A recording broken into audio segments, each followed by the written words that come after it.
Hey everyone, it's Ansel again and we are finally back. Today we'll be building the invenerable Bauer, but before that, let's take a word from our sponsor, PCBWay.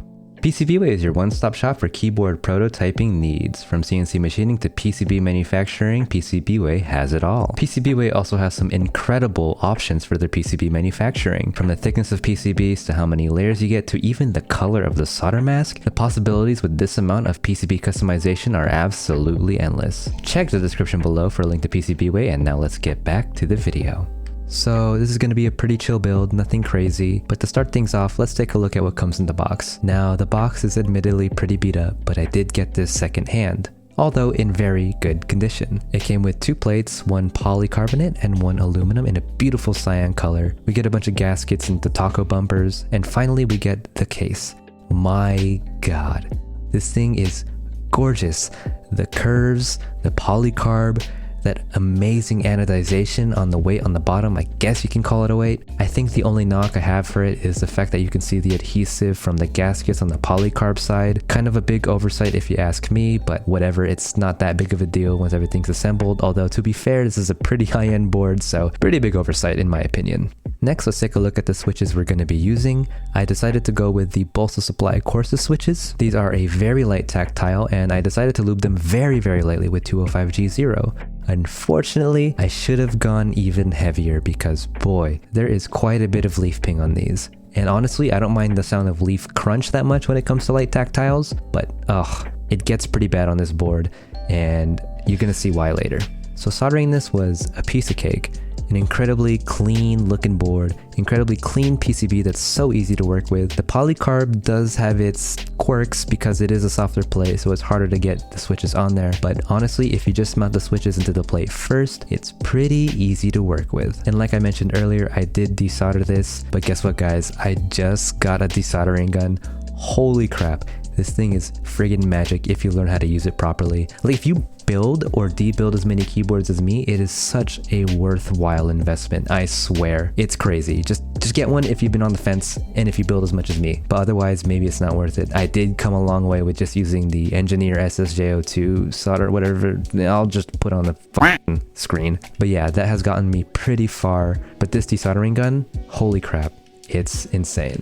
Okay, and now that the board's been built, let's switch out the desk mat. Again, the bra mat is beautiful, but this Desco mat is beautiful too, and much more fitting for the board in my opinion. Now taking a closer look at the case, this anodization is beautiful, bold, incredibly clean.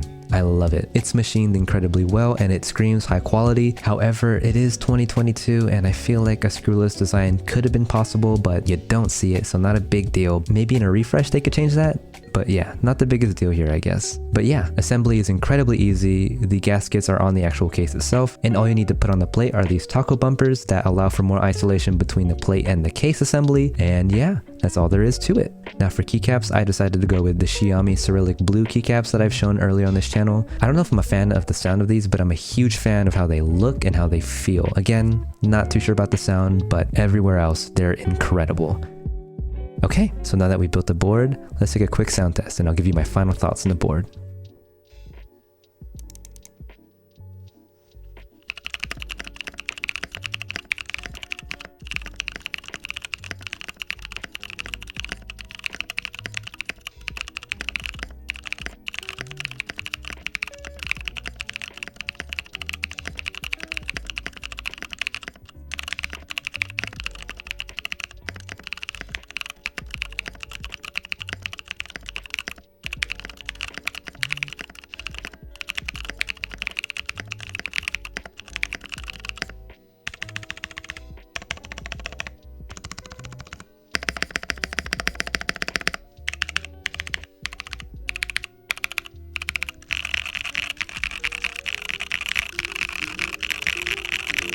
So what do I think about the board?